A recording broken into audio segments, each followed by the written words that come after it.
This is where we hold them. This is where we fight.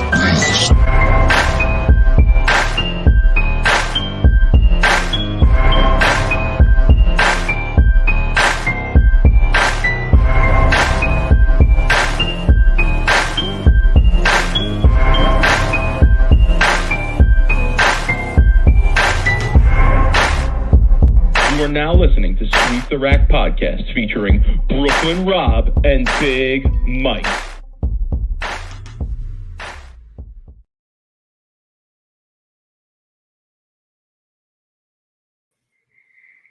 Rob, what's good, homie? Yo, feeling a little bit under the weather tonight, Mike. It's not COVID though, I don't think, but yeah, man, it's been a struggle the last few days. But yeah, man, what's good, man? What's happening? Same old, man. Same old. Bowled a tournament this weekend. Got a little bowling in Sunday. Shout to John Dansbury, local guy running a sport event, dual pattern, PBA, Shark, and Viper. I missed the top. It was 4 games, cut to the top 5 step ladder, and I missed the step ladder, I think, by 30 pins. I missed about 80 pins worth of super makeable spares.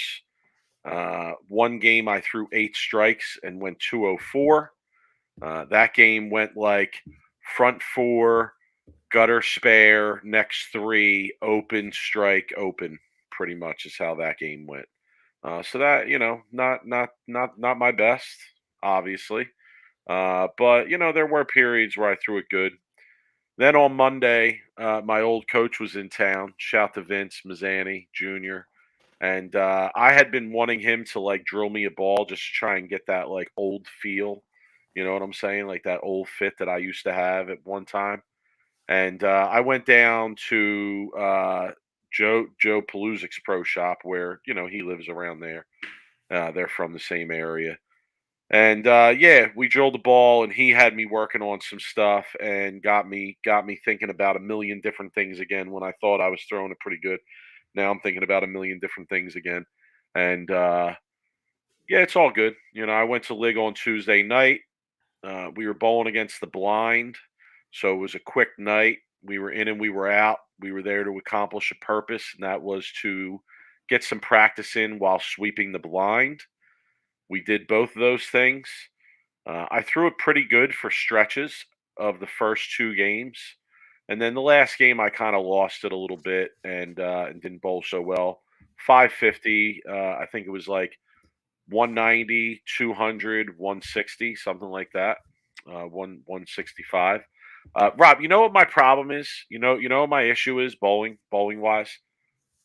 I'm throwing the ball so fast all the time that even when and we discussed this a little bit with the surfaces of the ball, that even when I'm throwing it with something with some serious surface, my ball never sees the last phase. It never sees the roll phase.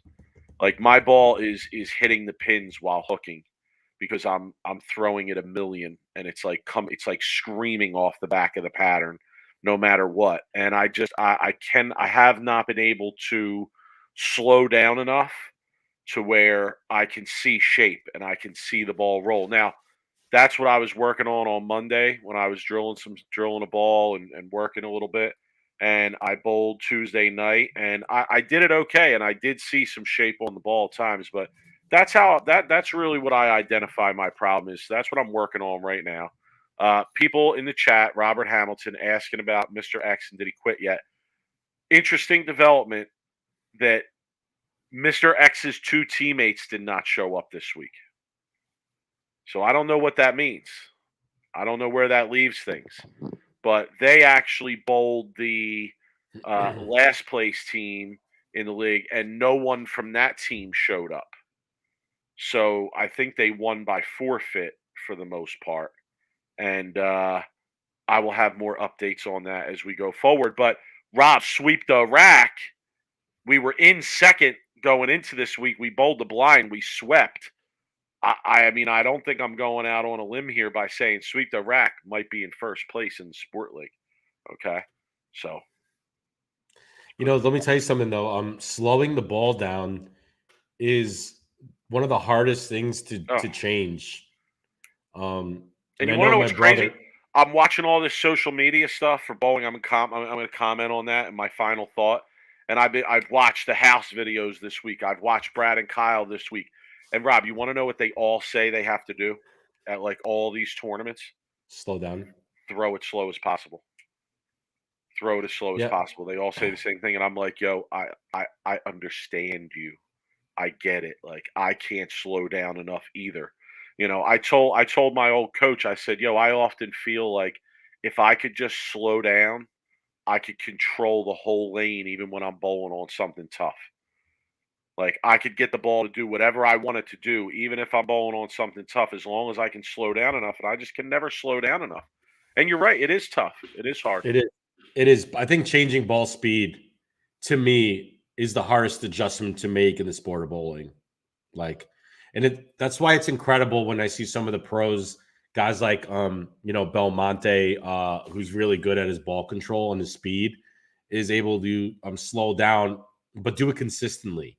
I think doing it consistently is the hardest part because if you're under pressure and you need to throw a good shot, it's so easy to speed it up, especially if that's your natural tendency.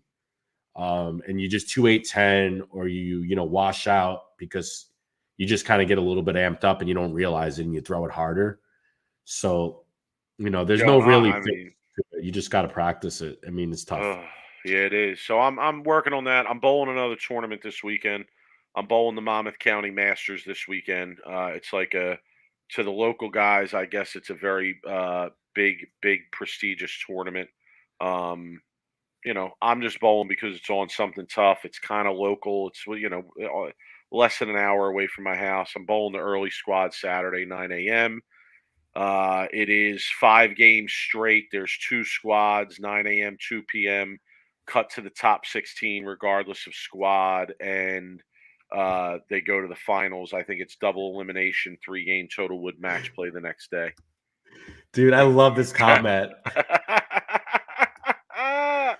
Yo, that's too good. I did, but that is a funny comment because I did lead the World Series of bowling for 2 games Yo, one year. Battaglia says, "Is that what happened after you were leading the World Series of bowling, Rob? That's awesome. Yeah, That's that's awesome. a good comment. That's very observant. Very observant of you. Very observant. Yeah. So it's 2-game total wood match play, and I think double elimination. So hey, listen, honestly, I bowled this tournament I think once before. I did not make the cut, but it was a different format at that time. It is on a sport pattern. I think it's on Kegel Titanium is what I'm going to be bowling on this weekend. And I don't think I've ever bowled on that. Not that it matters. I don't really pay much attention to the pattern other than just the length and the ratio. And it doesn't. It's like 4-1, so it shouldn't be like crazy.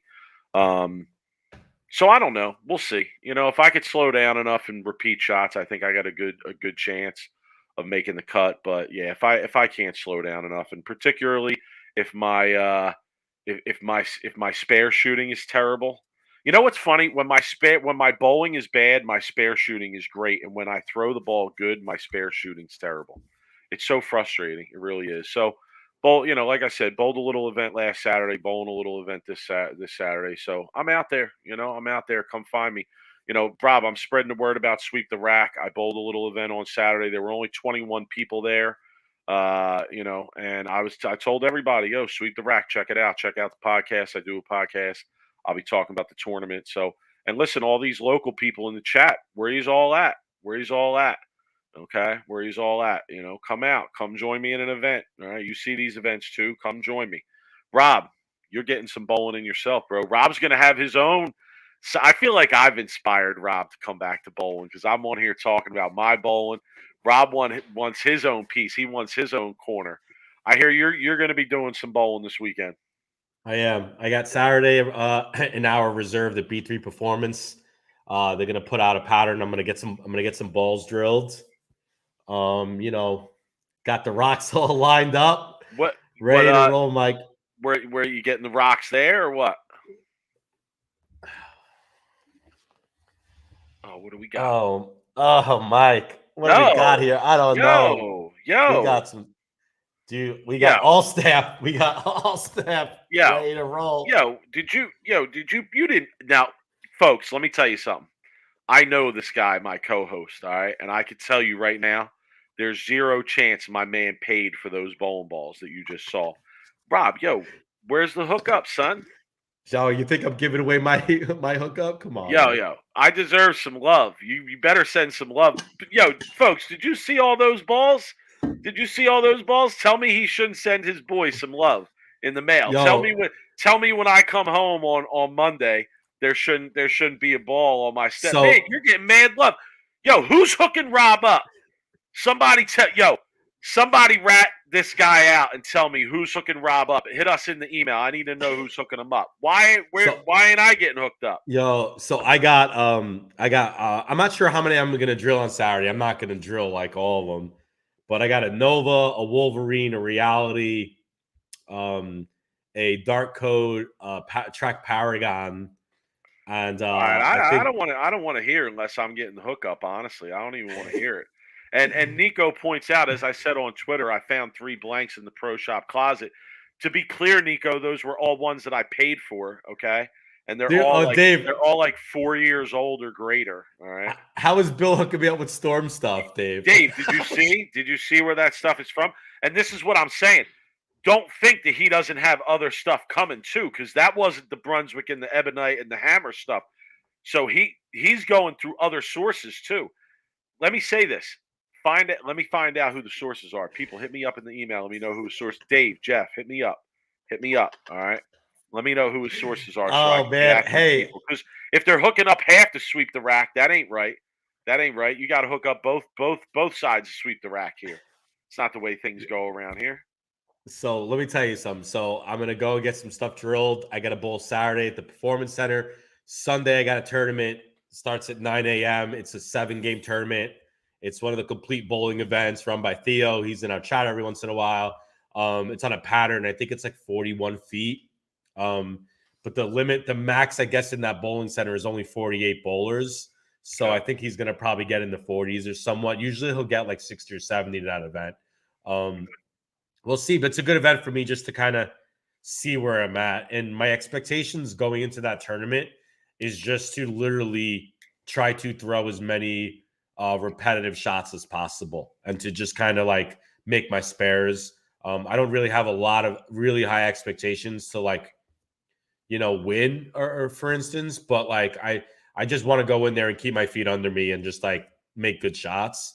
I'll drill a couple before I go. I have a couple of my old stuff getting fixed because I changed my grip. So, I have I got my pap redone. I got my middle finger pitch redone. And the ball feels good. I just got to get on the lanes now and practice, but I've been under the weather the last like 3 or 4 days. So I really haven't like left my house other than work. Will. And here's the thing, Kevin Weeks in the chat says, give us the Nova review. Looks like an amazing ball. Arturo Quintero makes that thing look like a world beater. Let me say 2 things. Number 1, stick around for worst of the week. Okay. Yeah. Number two, if Rob starts doing ball reviews, I'm out. All right. If Rob starts doing ball reviews, I'm out. People, peace. Somebody else could take over. I'll start my own arm of the podcast. I'm sorry. So here's the thing, though, Kevin. Like, if I would do a ball review, I don't think people would, especially people that are in Storm, would like me as a person because I would probably never get a ball ever again because I'd probably be pretty like truthful about my ball review. So I don't want to be biased towards the company, and that's where I'm at, right? Like if the ball stinks, I would say it stinks. So I'll definitely let you know though, like how I feel with how the balls roll though. I'll be pretty honest about how they roll and like when they're good to like use them or not. No one wants to give me free balls because everything I throw looks like it stinks. Well, they actually should pay you not to throw their stuff. This is true. This is true. You're right. All right, Rob, there is actual bowling going on this week. There is actual bowling, and it's major time again. Yet again, best time of the year. 3 majors. I think I lost Mike, but 3 majors in the last, like 5 Ready? weeks? TOC. Yeah. When you look through this, I mean, obviously there's a lot of bowling left to go, right? There's still a qualifying round tomorrow. There's a cut. There's more bowling. There's match play, 24 games. So tons of bowling left. But I'm clicking update on the standings right now. Okay. And I'm Okay. wondering what your thoughts are, Rob, as you look at the updated standings. First thing that comes to my mind is not surprised to see Belmonte in the top like 5 or 6 right now. I think he's almost even money to make the show, honestly, at this point. Right. Dick Allen leading, right? And I guess my other surprise right now is honestly Buttriff. And I'll tell you why it's Buttriff. He's the only lefty in the top 20. They're top 24. He's the only lefty right now. No, Mike. Jesper. Okay, so him and Jesper are the only 2 lefties. What place is Jesper in? 20th. Oh, 20th. Mike, I mean, Buttriff is 5th right now, and he looks to be really strong, especially his last 4 games. And the next best lefty is 20th, and there's 2 lefties in literal top 24. And even Ryan Simonelli threw a post up on his Facebook about like he kind of complained about the lane conditions, which doesn't surprise us because we had him on the show, and the whole people of Sweep the Rack know how that finished for him. But yeah, it's interesting. I mean, it doesn't surprise me. You see like some of the top guys here. And I guess the other surprise to me is Oscar Palermo. I don't know. He's kind of hasn't been around really for a little bit. So I don't know. What do you think, Mike? What are your thoughts? Yeah, you stole a lot of my thunder there, to be honest.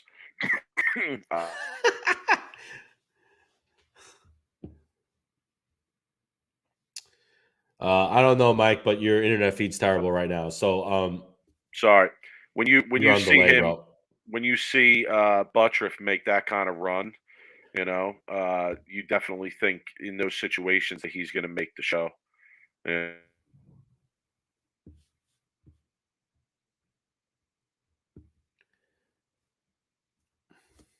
I don't know, way Mike. with it. Yeah. Yeah, I don't know if people are losing you or not, but I All right. can't hear you. Let me jump out and jump back in. All right. Carries for a second. Okay. Anyway, so let me go through some comments right now. Let's see what's going on, people. While Mike is relogging on here. Dave, what's up, man? Billy O, 149 game and then plus 300. Yo, that 149 game's crazy. I probably wouldn't even want to be near him after the first game. People, good to see Oscar up there. Yeah, man, Oscar is kind of interesting because he's, when he has it, he's one of those types that he's going to be tough to beat too. But there's a lot of good righties, right? There's a lot of good bowlers right now in this tournament. Obviously, it's the tournament of champions. And Kyle Troop is in the top, is an 8th too. So I kind of would expect him to make a run, but it's still early. Yeah, it's shaping up to be quite a show if some of these guys stay in it and make a greater run.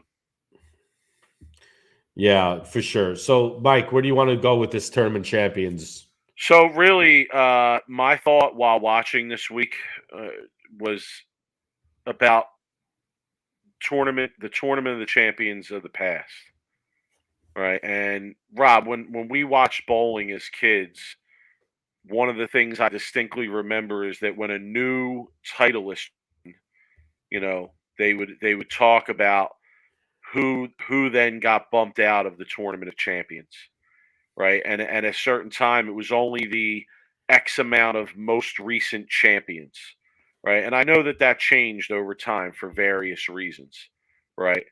But what I was asking myself as I was watching is, does the tournament of champions need to maybe go back to that previous way of doing things, or limiting the field even more in some kind of way. Because I don't know. I mean, there was a PTQ for this event, and some guys got in, but some guys didn't. And there's some guys who aren't in the field this week that I would like to see in the field. And like Nick Pate comes to mind. He's been bowling great, coming into this event. He's somebody that I would like to see bowling this event. He didn't make it through the PTQ. But then you have other guys who made it through the PTQ that are bowling the event that aren't necessarily full-time guys, or names that I don't recognize from being full-time guys out there. So I don't know. It's just very confusing to me in terms of the prestige of the tournament here. Yeah, and I guess my thoughts on that would be, I really believe that if you've won a title, you should be able to bowl. Okay. You should be able to bowl if you won a title. Like in a national title, as well as look, like it's tough because the whole defense here would be like Nick Pate. Well, then he should have made it through PTQ. You know what I mean? So I can't really not defend him, but that's kind of really what my thoughts would be. I mean, he should have made it, but do I agree with the PTQ of it? I don't know. I feel like if you won a title, you should be able to bowl, and they should go back to the old way of. I don't remember exactly how they used to do it. Maybe you know that kind of stuff more than I do. When they used to like boot people off the show, or off the tournament. Do you remember how that format used to be, or not format, but it used to be like a points thing or years, right? If you didn't win a title in a certain time period, then they would like boot you down off of the show, right, or off of the tournament.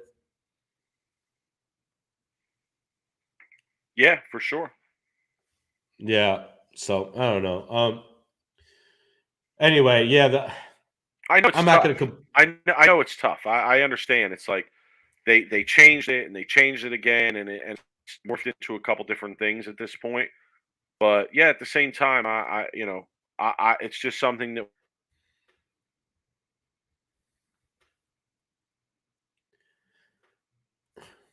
Yeah, I don't know, Mike. I'm not sure if I can't hear you, dude. You need to like restart your computer or something. You're going in and out, bro. All right, like, I can't hear you.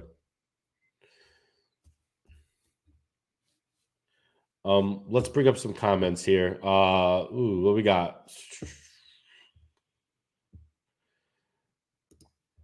I really am tired of seeing bowlers who are not national title holders bowling the tournament champions. It is called the tournament champions for a reason.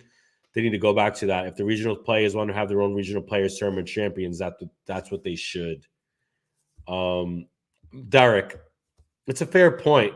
I think all national title holders should be allowed to bowl. And then maybe anybody who's a regional title player or anybody other than the national title should be in a PTQ. And then you should just put them all together and let them bowl.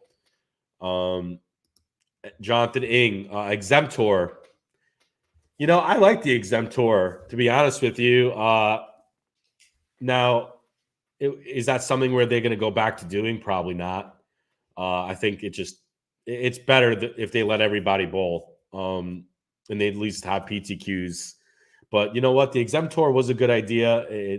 I wasn't against it. Let's see what we got here. I'm just kind of going through the comments. Just like the U.S. Open, back in the day, the field was 300-plus bowlers. It's ridiculous. These guys can't get into the field.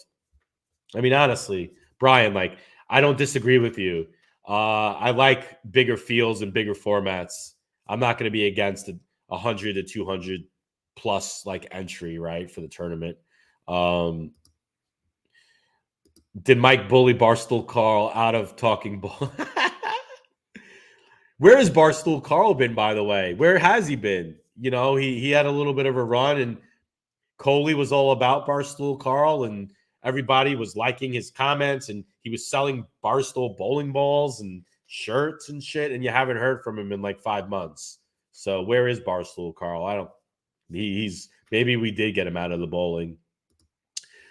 Jeff, how do you say that last name? Perushad? No, just kidding, Jeff. How you doing? I think it should be all national title holders for the last 5 years, and any other national title holders who have the ball PTQ, no regional title holders. I'll agree with that. I like that. I think for the last 5 years, any other national title holders have the ball PTQ. Yeah, I don't know why they're only like really slowly diminishing the field. Well, there's only 66 bowlers, and the PTQ, they only took like 5 or 6 out of the PTQ. So I feel like it for guys, like a Belmonte and just people like in that like area or that being elite. It's almost like it feels like an automatic show for a guy like Jason Belmonte. To be honest with you. Bill just shot 268. That's a great update. He should probably be in the top like 8 now, top 7. It's crazy. He's making a run. Yeah, Dave. TOC should be last tourney of the year. Honestly, like I don't know what they're doing the PBA with the schedule, but 3 majors in like their first 5 tournaments, I feel like is a little bit. It's not a good format. We're literally that feels like we're just starting the PBA season, and we're already bowling our 3rd major as a tour. Like it doesn't make any sense to me. They should really think about separating all 4 majors. You got 4 majors, separate them into quarters, right? Whatever it is, right? Put tournaments between them. Make it seem like the last tournament of the year is like the season finale. Do something. I don't know. It is backwards. I agree with Eddie Grumman. Chris Lutz, didn't winners of majors used to get a 10-year exemption? It's a good question. I don't remember that. Mike would probably know that. He knows all kinds of crazy like bowling stats that I'm not a big. I don't remember that stuff. Anthony Battaglia, just not enough people are on tour with wins to get the field going. It's probably a good view of that. I don't know if they can get 300 plus bowlers these days, right? Let's see what we got here. I like the chat, man. You guys are really, really, really carrying me through this here. They're going to smaller fields because the players want the squad. They want one squad to eliminate squad iniquity so the center size is dictating entries. I hate that about bowling and my experience. I went to the Waste Management Phoenix golf tournament last weekend. If anybody is joining us that didn't join us last week, do you know how many people could fit on a golf course? It was like hundreds of thousands of people on a golf course that could watch a golf tournament. How many people could they fit in your local bowling center? Like what? Like 2,000 people if they maxed it out? Like think about your local bowling center. Other than a center like Old Carolier in New Jersey, where you could probably fit it, maybe 3,000 or 4,000. I'm not sure what the fireman code is, but you can't really get 100,000 people into a bowling. Even the stadium in Reno ain't gonna fit 100,000 people. So you really kind of handcuffs bowling in a little bit in a sense where if it did all of a sudden, if bowling became super viral and all of a sudden everybody wanted to watch a bowling event, dude, the bowling center would be able to fit all those people. So bowling would be in trouble, right? Because you'd have like all these people waiting to like watch an event. So I'm not sure what the solution to that issue is, but I don't know. It's just my perspective, I guess. The schedule, Sherry, good to see you on the chat. By the way, your bags are out. You should be getting them soon. The schedule is completely screwed up. Screwed up is probably saying it lightly. I'm going to bring Greg. I'm going to bring Greg Tack on to talk a little bit because Mike is definitely his internet is, I don't know what he's doing, but Greg. What's up, Brooklyn Rob? And I actually did the same thing that Mike did while I was in the studio. I went ahead and restarted my phone. I said, yeah, this is a good opportunity. Sorry, I kind of left you hanging to dry, but no, you're good. Here. So where are you coming from, dude? Like, where are you? Like, it looks like Blair Witch Project. Like, what are you doing over there? That's exactly where I am. No, I am. I'm gonna bowl league in a half an hour at Sport League. So, okay. So for people who don't know, who don't know Greg, who maybe are joining the show, Greg is a very successful tournament director out in the New Jersey area. He runs the best scratch sport tournament series across the New Jersey area. From what Mike says, you guys are getting 80, 90, 100 entries a tournament, which is crazy for me to think that actually more than 25 people are showing up to a sport event these days. So I know you just had a successful event. I want to kind of me and Mike wanted to bring you on to see what's going on with your event. What you want to bring on the show. I know you gotta want to talk to us about some stuff. So it kind of couples into what you're just talking about with the field size at the TOC, and my perspective on it has always been, if you make it a click, people aren't going to want to come back. So you've got to make it a welcoming, open environment. They call it a U.S. Open for a reason. It's U.S. Open, not U.S. closed. So for my mentality, I want to make it accessible to as many people as possible that want to come out and challenge themselves to the game and say, hey, we're going to put out the toughest stuff. Right now I would call us harder than the PBA. I would, in terms of the conditions, the competition, perhaps not, but in terms of the conditions you're playing on and the field, and then the transition, and then how you're moving across the center, that's definitely a more difficult on paper numbers wise than the PBA at this moment. But in terms of the competition, to preface that might not be the case. Just for everybody's clarification there. But my perspective on the tournament side has been a huge success this year. We've had over 80 entries in every tournament but one this season, and we're putting out 1-to-1, 1.5 to 1. We had our Grinch Classic on December 18th at Lodi. We had 80 people, and we put out reverse block. The cut was triple digits minus, and people were happy to be there and bowling. The attitude was really great. They were happy for the challenge, and I think they knew what they were getting into. So I would ask some people like, hey, like, how you feeling? They said, hey, I might not be throwing it good, but I'm happy to be here, and I was really excited about hearing that. And Mike has been doing well. Mike had something to brag about. I don't want to spoil his surprise, but if he's not coming back on, I gotta bring up the surprise for him. All right. Well, what's the surprise? Because I don't know. Mike is struggling with his internet connection, so it looks like it's my show tonight, I guess, technically. So what do you got for us? So Big Mike won a high game pot in my Frozen Frenzy. I heard he told us already. That wasn't a surprise. He let us know. Yeah. Let me tell you something. If that's what he gets excited about for winning a high game pot, then I don't know if he really probably should be bowling your event, to be honest with you. Hey, it's an accomplishment. I do pay 3 guys in the high game per game, and I try to spread the love for the side pots. That's my whole thing. It's keep people in it, keep people wanting to come back. And for these PBA sizes, I would love to see back at Carolier the 400 bowler field and 500 bowlers of waiting. I would love to be a part of bringing that back. That'd be a dream come true. But as far as my events go, they're going really well. We're putting out patterns, and we just had someone shoot a 300 for the first time in 8 years at it.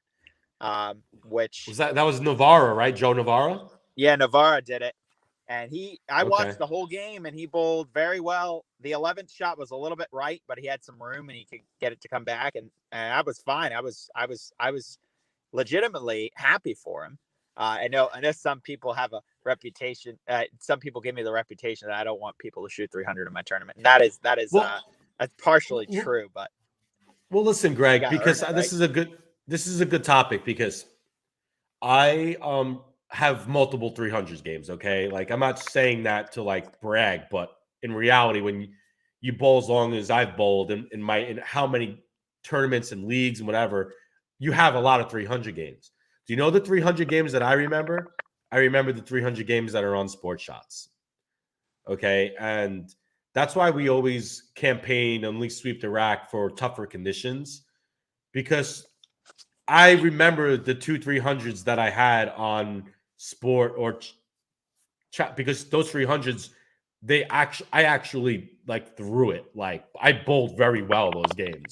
So I'm very proud of that.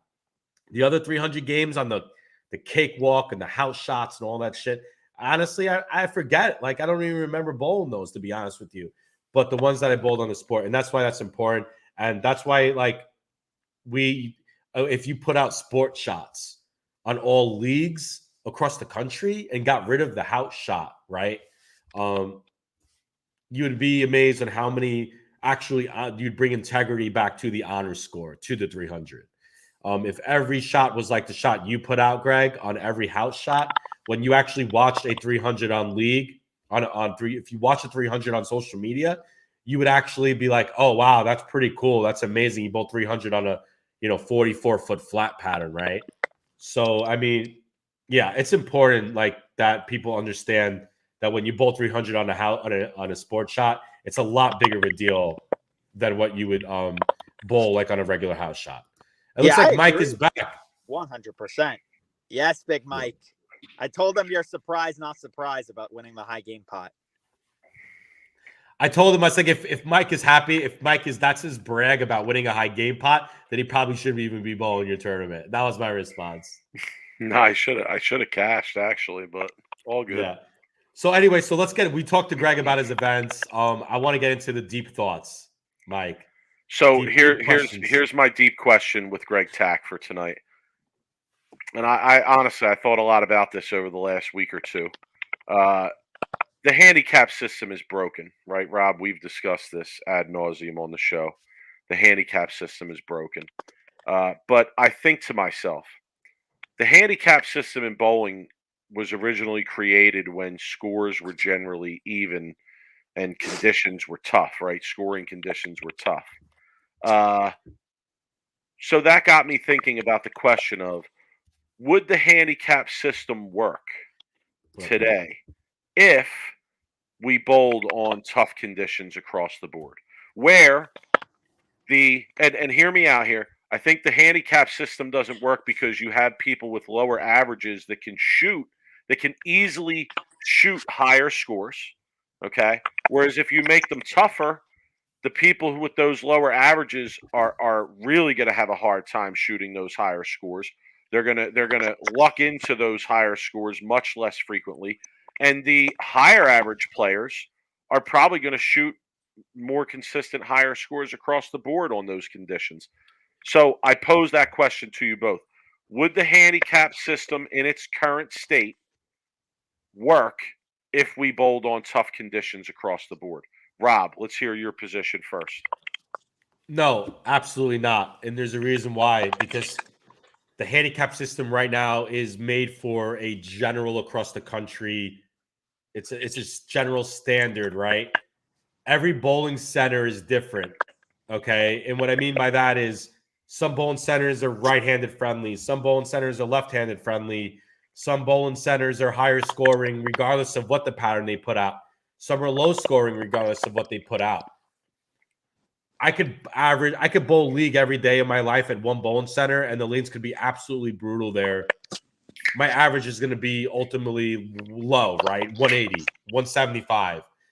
And then if I use that handicap to bowl at a different bowling center and they put out a same shot or even a tough shot just like that, that bowling center, the scores could be just a lot higher in general for me because I'm better there than other. And bowling centers matter regardless of what pattern you put out.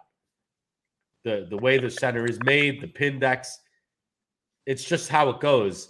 So a national universal handicap system doesn't work when you have hundreds of bowling centers across the country that all have different scoring, like based on the center itself. That's just my opinion. Greg. The basis of a handicap system is the assumption that every bowler in there is using the same type of lanes, the same type of conditions. The oil is put down the same each night. And Rob, overall, I'm going to disagree with you here because when you're bowling a sport league in a condition, the ability to bowl low, the ability to score lower than your average is much higher on a sport condition, especially if you haven't seen the condition before, if it's a new pattern. On a house shot, especially for bowlers who've been there, and where the sandbagging problem comes in are bowlers who can control their average really well. And that is a bit of a skill. To be able to control your average is a skill. In my opinion, it's a skill. And when you have a league that allows bowlers to control their average by dumping it in the gutter or missing an easy spare, those types of things allow those bowlers to generate the handicap, and that's part of why it's broken. But on the sport pattern, those spares might be missed, just not by sandbagging, by simply missing the spare. So automatically your ceiling is lower. Your ceiling, your max score becomes lower if you're having a problem striking and getting it to the pocket to begin with. Your ceiling becomes lower. And so your better bowlers are going to rise up to the top. Now in the house league, a 200 average and a 230 average are really not that different in my opinion, because a 200 average can shoot a 300 game, and so can a 230 average. But the 200 average is at an advantage because unless your league caps the handicap at 300, at least unless your league caps a score at 300, which I don't know how many leagues do. Some of the leagues I bowl in do not, and it's one that I bring up every year in my league meeting. Can we cap it at 300? No, we can't. Okay, fine, whatever. But the 200 player can bowl a 300 average for one game. They can bowl 300 average all season. Yeah, that would be the life, right? They can shoot 750 or 780 or 800 too. They can shoot 780. That is exactly true, Mike. That the conditions go in. My sport league right here, this system I would advocate for. We have pattern averages, and we get a new average for every pattern we bowl on. So there's always a variable of an average. If you don't have a good look on one pattern, then you'll get a refresh with another average on a different pattern. And it's constantly cycling, so you have to bowl your best to win the league. Because at the end of the day, that's what you want to do, is you want to win the league, and you want to do what the best is possible to win the league. But when your conditions allow you to easily miss, because on a sport pattern you can miss easily, but you can miss by trying too. In a house league, if you miss unintentionally, you might still strike. That's not going to happen in a sport league. Here's my other point on this. The purpose of handicap is to shoot above your average, regardless of whether you're the guy getting the pins or you're the guy giving the pins. If the handicap is legit and both of those players shoot over their average, then the higher average player is going to win. If both players shoot under their average, the higher average player is going to win.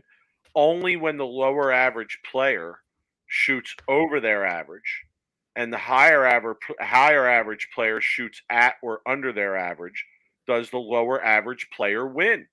Is this true? Come on, this is true, right? You both understand what I'm saying, yes? I mean, yeah, that's like based it. I mean, yeah, that's okay. So listen to me. Hear me out. If that's true, which we all know it's true, if what I said is true and we all know it's true, then yes, bowling on the tougher conditions would make the handicap more legit. Because in that situation, like I just said, it's way less likely for the lower average player to shoot over their average in that situation than it is for the higher average player to shoot at or under their average. While at the same time the lower average player shoots over their average. Those two things have to happen at the same time on a tough pattern for the higher average player to lose. And yet, you have a lot of higher average players out there who will complain about giving 80% or even 90% handicap in a sport condition. And to that, I say nonsense.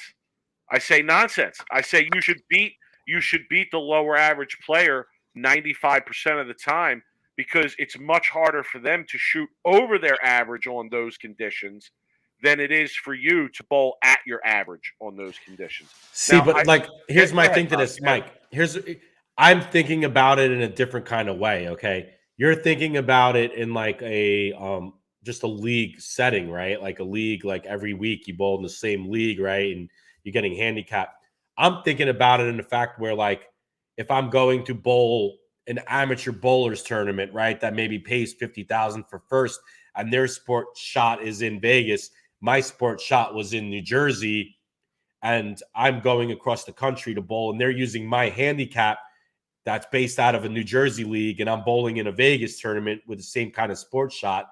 All I'm saying is, universally, if you're using the same handicap system and you have 1,000 bowlers coming to bowl in one tournament in Vegas, and these thousands of bowlers are coming from all across the country, the handicap system doesn't work, because you could have 100 bowlers that are bowling in really, really, really tough shots, and their averages are just really low because of the bowling alley they bowl in. And then you're going to a tournament where you're getting more pins than someone else because of that fact, right? That you're bowling in a really hard center. And I would use it, and I have personal experience. I grew up bowling in Gil Hodges lanes in Brooklyn. Dude, they were brutal there when they put the house shot out. I averaged literally 2-0 there on a house shot.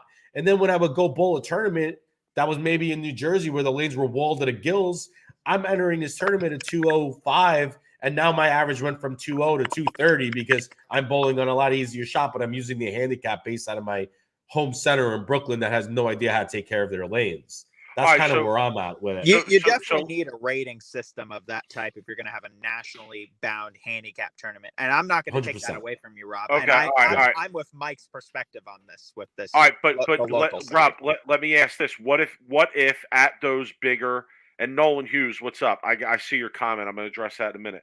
Leon Platt, I see your comment. I'm going to bring that up too. Rob, what if at that level of tournament, I think it behooves the tournament director of that tournament to make sure that they're putting out a pattern that maybe is even a step above where those averages would have been established. So everyone coming into that event is going to face a challenge to a degree. And I think that would eliminate some of what you're talking about. So here's my thing, Mike, and my brother, 189 under guy won the TAT, okay? Yeah, 189 and under, I'm sure. You want to know my solution to that problem? And this is going to be fire opinion, right? They need to get rid of the nationally big handicap tournaments. They need to eliminate them ultimately altogether. To me, there's no way to have a fair nationally, tournament for more than $10,000 and a national event for a handicap. There's no way to even up the playing field. People are going to be sandbagging all year to try to get a shot at $100,000 tournament. It actually makes the sandbagging problem a lot worse because people know that they can go for the ABT or whatever it is and maybe enter it if they sandbag all year at their local league to try to get a shot to win $100,000 at an ABT. Just my opinion. The composite average is not used enough in tournaments, and local tournaments don't use it enough, in my opinion. It takes all of the averages. You'll see bowlers that bowl 18 games and they'll average 240 as a sub when they average 220, and they'll say, I can't sub anymore because I get 21 games and I can't have it. 100%. So that composite average takes all of those games, every game you've bowled, and puts it in. Now, at some point, these sandbaggers are going to have to bowl something good in order to take advantage of the sandbagging, right? So at that point, that's the average you take, and that's the solution to the handicap. You pull the averages, you get a Coriat-like score. That's a Jeopardy term for taking the basis of the values of the clues and how many they got right. So you take that type of concept in bowling.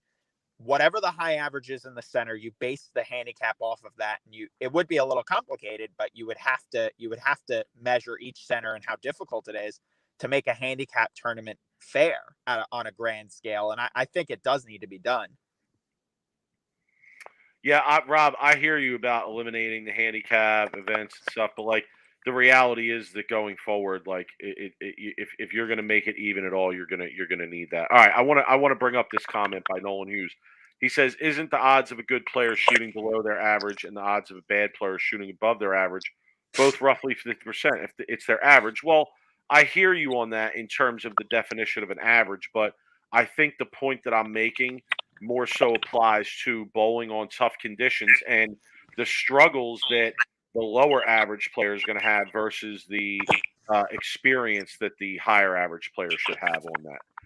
So, all right, Greg, listen, we're going to get you out of here because we're going to wrap up. What do you tournaments? What do you got coming up? Promote it for the people. We've got friction and frictionless marathon, and no, it's not handicap, so we won't have the we won't have the problem there. No handicap at his shit, son. Nice, I like it. Actually on April 1st I'm running a house shot tournament, believe it or not. Mike will be there probably. He's probably looking forward to that. Yeah, he doesn't have to work that day, right? I will not. You gotta go, Mike. I want to see it. Come on, Mike. Let's do it. Do it for the people. One house shot tournament. Let's go. House shot tournament run by NJ Sport Bowling on April 1st. We've done it every year. And for those who don't know, it's actually a real tournament. Like we have it every year on April 1st, and this year it falls on a Friday. So let me ask you: do you actually like put out a house shot, or do you just like people walk in and then? Fucking love that. That's amazing. No, surprise! It's our longest running prank. That's amazing. We don't announce the location, and they say, "What's the location?" Is we say TBD. You guys run a good show, though. You guys keep talking about the good stuff. Yeah, that's hilarious. I love it. Let me try to get Mike on here. Mike's struggling right now with his internet. All right, Greg, we appreciate it. I will see you at an event in the near future. Take it easy, bro. Always good to talk. Thanks, guys. Thanks, Greg. All right, Rob. Yes, I'm struggling over here. Let's do worst of the week. Let's go. Sure, let's hit it.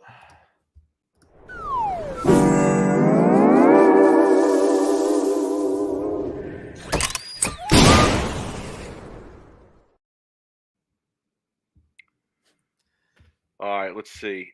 Worst. Yeah, I'm gonna do my first because yours is so much better. Because I want to say this first. If we both had to pick a worst of the week, the one you're reading is by far the best. But for the people who need two worst of the weeks, and the person who was asking about the Storm Nova at the beginning of the chat, this award goes to my guy who might have the greatest name in the history of names, JT Nutt. Okay, 2 T's, Mike. Congrats, JT Nutt. Storm Bowling fans. Question to the chat. So is the Nova the best bowl ever? Question mark. Mike, I'll let you know in a few days if it's the best bowl ever. I'll give my unbiased bowl review of the Storm Nova. But JT Nutt wins my worst of the week, asking is the Nova the best bowl ever? Because nowadays every bowl is the best bowl ever, Mike. So searching to be a patch pirate. There's a lot of that going on these days, I think. All right, my worst of the week was sent to us from Justin Fouch through email. So shout to Justin for reaching out to us. It's from Reddit. It's from the bowling Reddit. So you know this is a dark hole of the bowling internet world. All right, this is a long one, so stick with us. It's from a poster, Run Like Hell 79. Okay, Run Like Hell 79. The title of the post is Quitting Bowling Out Frustration. All right, it reads as follows. Hey all, just sharing my story out of frustration with the sport. I have been bowling for 5 years now, and I can't improve. No matter what I do, no matter who my coach is, I am a failure at this sport. I have been training with a USBC certified silver coach, and I just can't move past a 165 average. Maybe this sport isn't for me. It's not spares.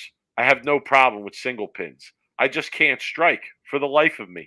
When I do, I can't change strikes. My release is a mess. My ball drifts and drifts away from the pocket with no hook.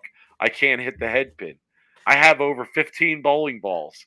Asymmetrical, symmetrical, pearls, solids, urethanes, a spare ball. Resources aren't an issue for me. Yet none of my equipment works for me. No, actually, I can't make them work for me, no matter what I do. My league refuses to allow house shot conditions. My league refuses to allow house shot conditions. and we are always required to play on sport patterns, which to me are frustrating. Maybe that is it. I can't play sports conditions. I end up hitting 150 to 160 on average every time I compete. I fail every time. So I will just move on and try something else. I will just move on and try something else. I work 7 days a week and love bowling. But when I go to the lanes to play and relax, I have to deal with sport conditions that only bring frustration, rage, and depression. Oh my God. Frustration, rage, and depression. That's what they bring. Frustration, rage, and depression. Los Angeles 38, Mexico 43. I can't even get through this. Tokyo 42, Beijing 37. Fuck that. He says, fuck that. Yo, he lists all the patterns and it says, fuck Dude. that. I can't. Yo. Who is this guy? We gotta find this guy, yo. I need to know who this is, seriously. And hold on. I gotta gather myself. I continue. Fuck that. And fuck whoever invented sport conditions. I go in. The man is fried out. Tell him why you're fried, son. Tell him why you're fried. Perhaps if my league allowed house shot conditions, I would enjoy this game more, or I could do better. It saddens me to quit, but I just can't face another night of averaging 150 or 160. Oh my God. Oh Dude, my God. I want to know. Good. I want that person on the show. Who is Run Like Hell 79 on Reddit?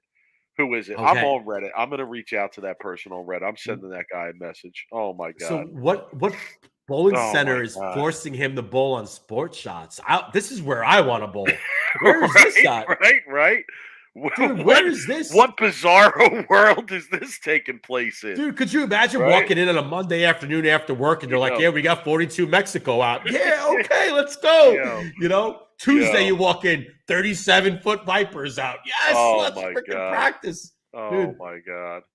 Could you imagine every day you walked into the bowling center and they had a pattern out and you would like, what kind of Christmas is this? I'm sure there's got to be like some disgruntled, frustrated bowling proprietor somewhere who's just like, no, I'm not doing it anymore. I'm not making them easy. I don't care. Let them quit if they want. It's like Greg Tack if he owned the bowling center every night. Yeah, right. Yeah. Oh my God, dude. My brother's like, maybe he bowls league at Kegel. Yeah, I'm sure. No, I doubt it. Oh my goodness, I'm gonna send that person a message on Reddit. I'm gonna try and get them on the show. Dude, John Stevenson, how is this not a troll, dude? How is that? How is he? But why would you troll on Reddit, though? Out of all the places to troll bowling, why would you be on Reddit? I don't know. Maybe that's like, maybe Tim Buck owns the bowling center there and he's putting out. Yo, that post was everything. That post was that the best, worst? Hands down, was that the best worst of the week? Yeah, I mean, it's got to be. It's got to be one of the best for sure. We might have to post that post on our Facebook page so people could read it. All right, wrap it up.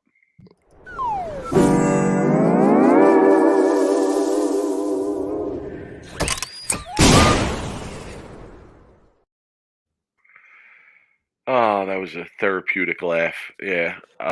So, Rob, final thoughts. My final thought is this. I've been watching a lot of bowling content over the last week or two.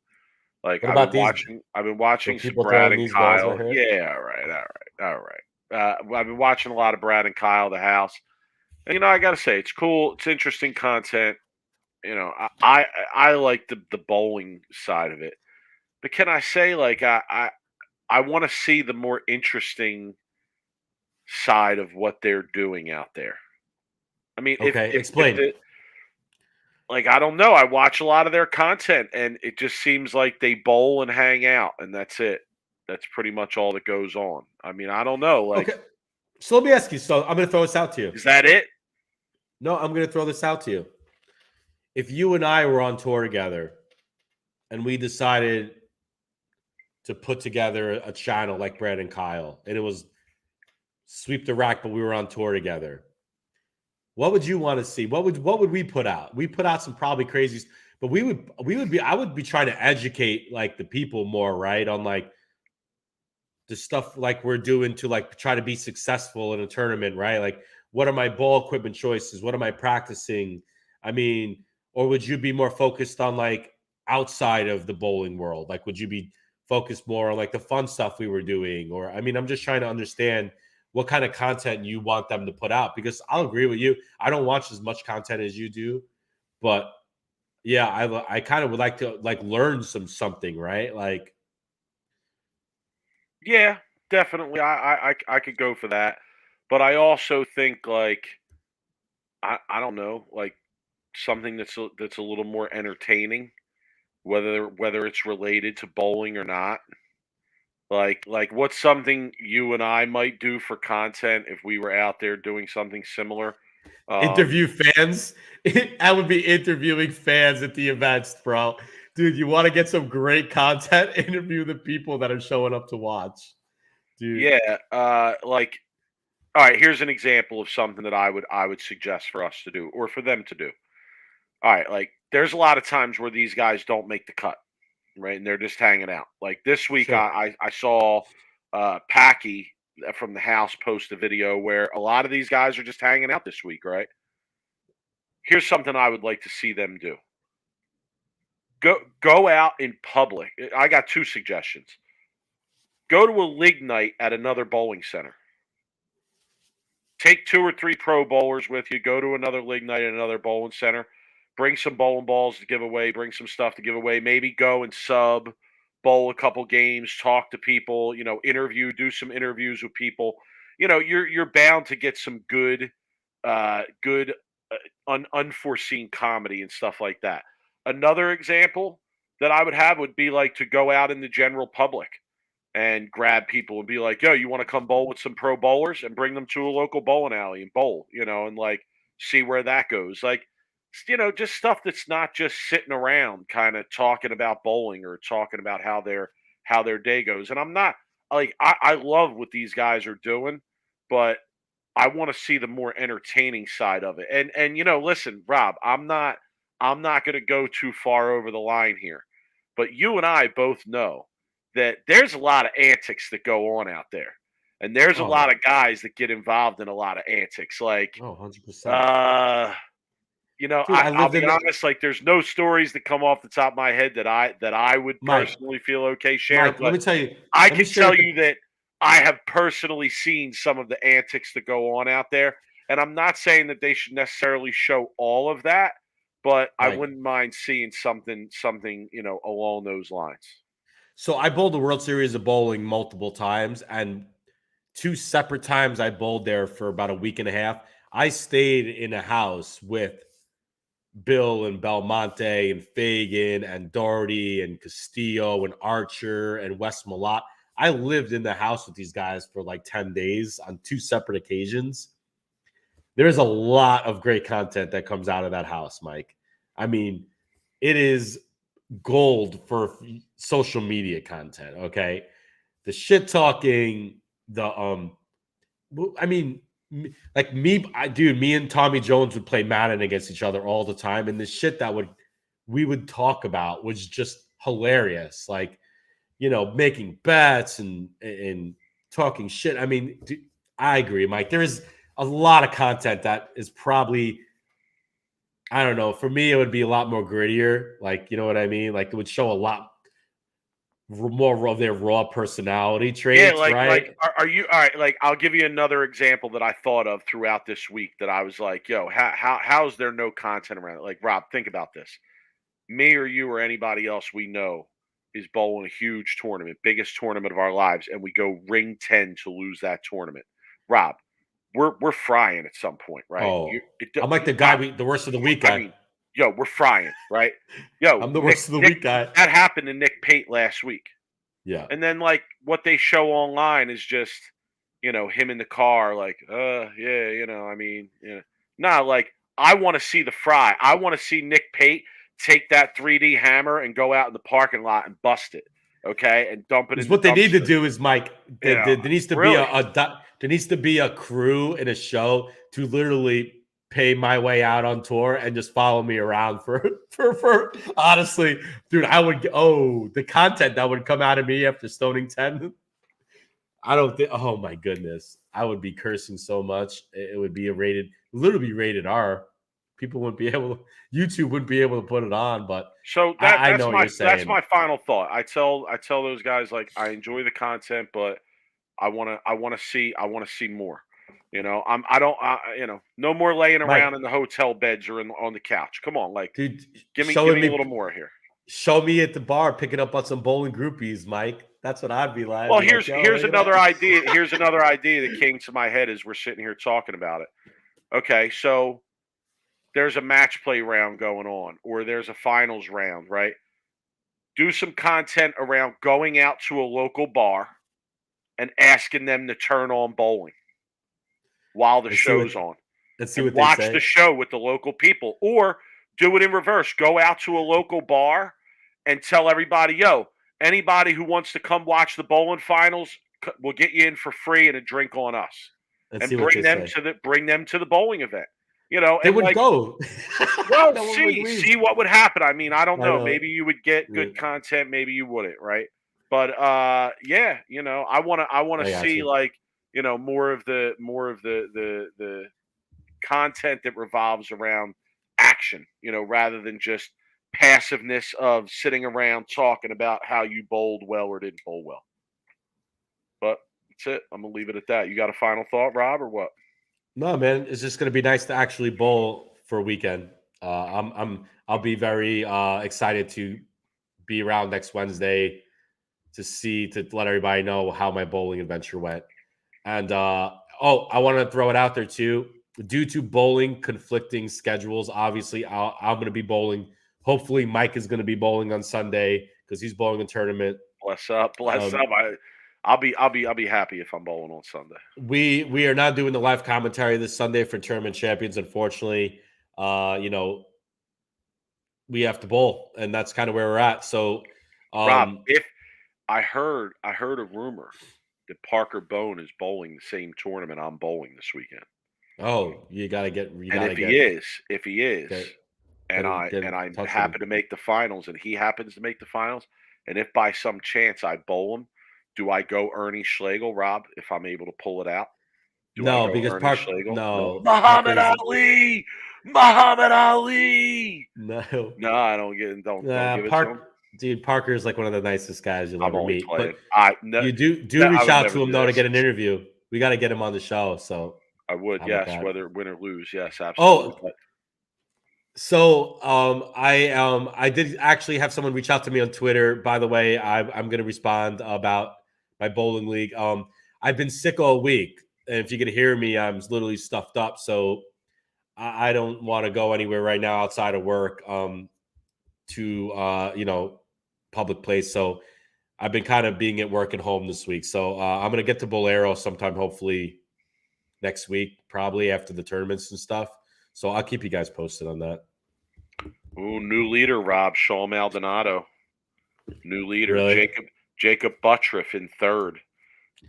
Bill O'Neill, sixth. Wow. Bill O'Neill, sixth. Bill's last 4 games. Belmonte, seventh.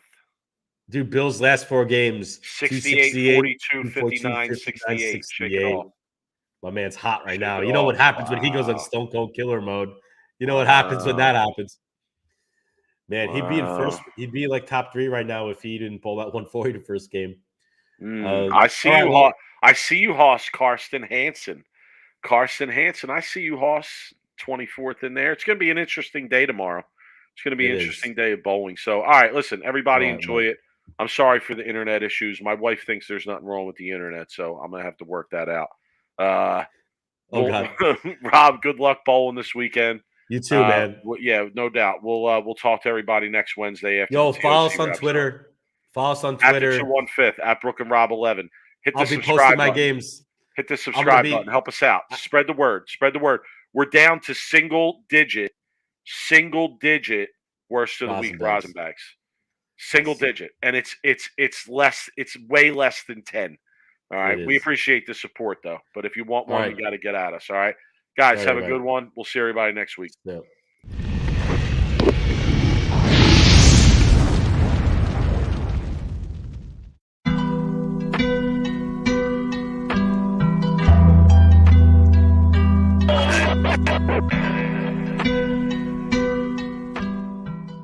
You are now listening to Sweep the Rack podcast featuring Brooklyn Rob and Big Mike.